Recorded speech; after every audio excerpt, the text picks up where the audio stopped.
ನಾವೆಲ್ಲರೂ ಕೂಡ ಜೂನ್ 21 ಯೋಗ ದಿನ ಅಂತ ಹೇಳಿ ಸೆಲೆಬ್ರೇಷನ್ ಮಾಡಿದ್ವಿ. ಸೊ ಹಾಗಾದ್ರೆ ಈ ಒಂದು ಯೋಗ ದಿನ ಅಂತ ಹೇಳಿ ಯಾವಾಗ ಸ್ಟಾರ್ಟ್ ಆಯ್ತು, ಯಾವ ರೀತಿ ಶುರು ಆಯ್ತು ಅಂತ ಹೇಳಿ ಈ ಒಂದು ವಿಡಿಯೋದಲ್ಲಿ ನಾವು ನೋಡೋಣ.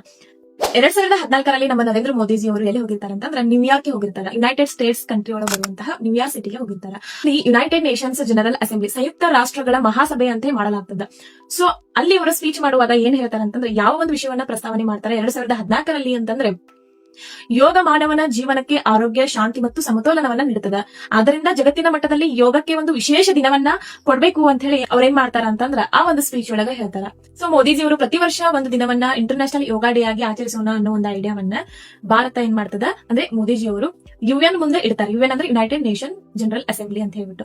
ಸೊ ಇವ್ರ ಮುಂದೆ ಇಡ್ತಾರೆ. ಸೊ ಈ ಒಂದು ಐಡಿಯಾವನ್ನ ಕನ್ಸಿಡರ್ ಮಾಡಿರುವಂತಹ ಯುನೈಟೆಡ್ ನೇಷನ್ಸ್ ಏನ್ ಮಾಡ್ತದ ಅಂತಂದ್ರೆ, 2014 ಡಿಸೆಂಬರ್ 11ರಲ್ಲಿ ಏನ್ ಮಾಡ್ತದ, ಅಧಿಕೃತವಾಗಿ ಜೂನ್ 21 ಇಂಟರ್ನ್ಯಾಷನಲ್ ಯೋಗ ಡೇ ಆಗಿ ಘೋಷಣೆಯನ್ನ ಮಾಡ್ತದ.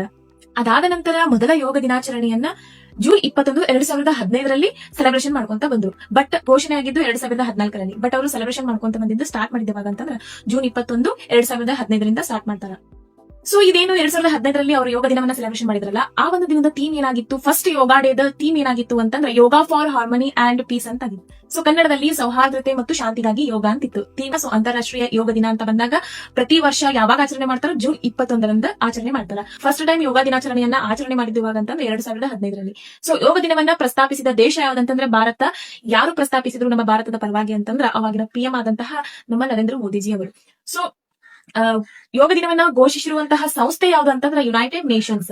ಸೊ ಯಾವ ವರ್ಷ ಘೋಷಣೆ ಮಾಡ್ತು, 2014 ಡಿಸೆಂಬರ್ 11ರಂದು ಘೋಷಣೆ ಮಾಡ್ತು. ಹಾಗಾದ್ರೆ ಎಲ್ರಿಗೂ ಒಂದು ಕ್ವಶನ್ ಬರ್ತದೆ, ಏನಂತಂದ್ರೆ ಜೂನ್ 21ಕ್ಕೆ ಯಾಕೆ ಇದನ್ನ ಸೆಲೆಬ್ರೇಷನ್ ಮಾಡ್ತಾರ ಅಂತ ಹೇಳಿ.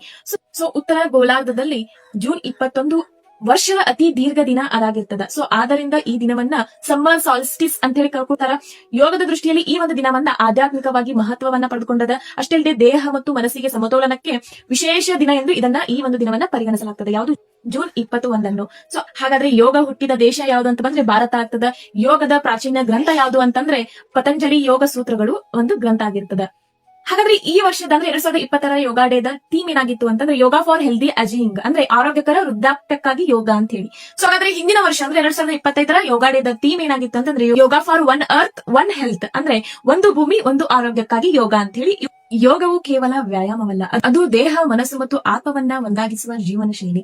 ಇಂದಿನ ಒತ್ತಡಭರಿತ ಜೀವನದಲ್ಲಿ ಯೋಗವು ಆರೋಗ್ಯಕರ ಮತ್ತು ಶಾಂತಿಯುತ ಬದುಕಿಗೆ ದಾರಿ ತೋರಿಸುತ್ತದೆ. ಆದ್ದರಿಂದ ಪ್ರತಿಯೊಬ್ಬರೂ ಕೂಡ ದಿನನಿತ್ಯ ಯೋಗವನ್ನ ಅಳವಡಿಸಿಕೊಂಡು ಆರೋಗ್ಯವೇ ಭಾಗ್ಯ ಎಂಬ ಸಂದೇಶವನ್ನ ಜೀವನದಲ್ಲಿ ಅನುಸರಿಸೋಣ ಅಂತ ಹೇಳ್ತಾ ಈ ಒಂದು ವಿಡಿಯೋನ ಇಲ್ಲಿ ಎಂಡ್ ಮಾಡ್ತೀನಿ. ಮತ್ತೆ ನೆಕ್ಸ್ಟ್ ವಿಡಿಯೋದಲ್ಲಿ ಇನ್ನೂ ಇನ್ಫಾರ್ಮೇಟಿವ್ ವಿಡಿಯೋಗಳನ್ನ ತೆಗೆದುಕೊಂಡು ಬರ್ತೀನಿ. ಸಿಂಪಲ್ ಆಗಿ ಒಂದು ಕರೆಂಟ್ ಅಫೇರ್ಸ್ ಅನ್ನ ತಿಳ್ಕೊಳ್ಳುವಂತಹ ವಿಡಿಯೋಸ್ ಇವಾಗಿರ್ತಾವ. So thank you so much. Take care. Bye by.